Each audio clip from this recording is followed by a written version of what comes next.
आज Doubtnut app download करें। Doubtnut पर अपने सभी गणित, रसायन विज्ञान, भौतिक विज्ञान और जीव विज्ञान के डाउट्स का करो सफाया। बस प्रश्न की फोटो खींचो, एक ही प्रश्न को क्रॉप करो और तुरंत वीडियो सोल्यूशन पाओ। अभी डाउनलोड करें।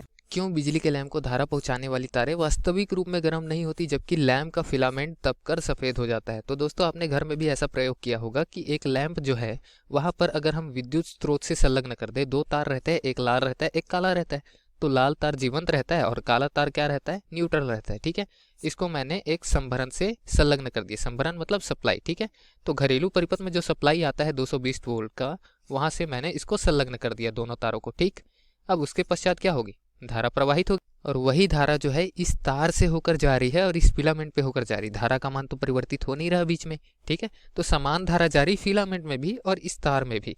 फिर भी हम क्या देखते हैं कि वास्तविक रूप में जो तार है, ये वाला तार, ये गर्म नहीं होता जल्दी। ठीक है, ये उतना गर्म नहीं होता जितना गर्म ये फिलामेंट हो जाता है अंदर का बल्ब, और इतना गर्म हो जाता है कि तब कर सफेद हो जाता है। ठीक, तो ऐसा क्यों होता है हमसे पूछा गया, तो इसका कारण हम क्या देंगे, ये तार है और इसका प्रतिरोध भी कुछ ना कुछ होगा। बिना प्रतिरोध का तार जो आदर्श तार होता है, आदर्श चालक, वो हम बना ही नहीं सकते। ठीक है, एकदम नगण्य प्रतिरोध जरूर होगा, शून्य के मान से नजदीक जरूर होगा, लेकिन शून्य प्रतिरोध का तार नहीं बना है। ठीक है, तो इस तरीके से हम क्या बोल सकते हैं कि ये जो तार है इसका प्रतिरोध भी कुछ ना कुछ होगा, फिलामेंट का भी प्रतिरोध कुछ ना कुछ होगा।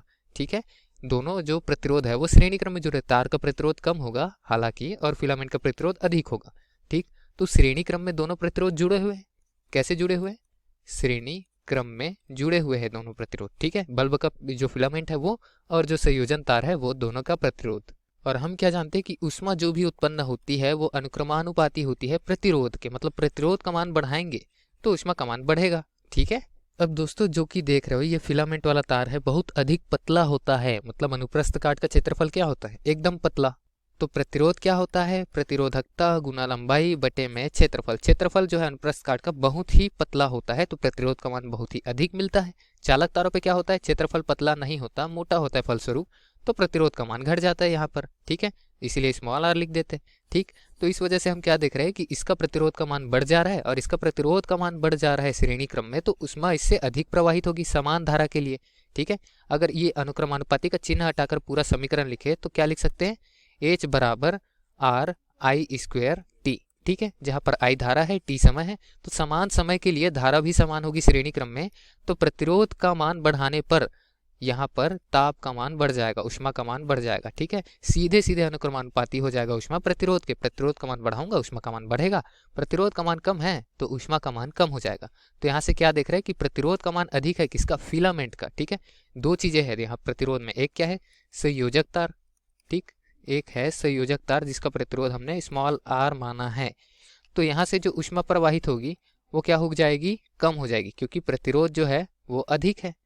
ठीक है, प्रतिरोध कम है, सॉरी, प्रतिरोध जो है वो बहुत कम है, इस वजह से ऊष्मा बहुत कम हो जाएगी। लेकिन फिलामेंट की अगर बात करें तो फिलामेंट जो है बल्ब का, उसका प्रतिरोध है बहुत अधिक। ठीक है, बहुत अधिक प्रतिरोध में अगर वही धारा जा रही है तो वहां पर ऊष्मा क्या हो जाएगी, बहुत अधिक हो जाएगा, और इतनी अधिक ऊष्मा हो जाएगी कि लैंप का फिलामेंट जो है वो तप कर सफेद हो जाता है, इतनी अधिक ऊष्मा हो जाती है। ठीक है दोस्तों, तो अभी तक हमने क्या बताया, संयोजक तार का जो ऊष्मा होता है वो कम होता है। इसका कारण क्या है, कारण अगर देखिए तो इसका प्रतिरोध का मान जो होता है कम होता है। ठीक है, फिलामेंट का ताप ज्यादा होता है, कारण क्या होता है, प्रतिरोध अधिक होता है।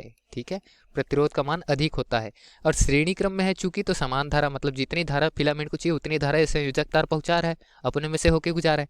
तो समान धारा के लिए प्रतिरोध की सीधे सीधे अनुक्रमानुपाती हो जाती है जो ऊष्मा निकलती है वो।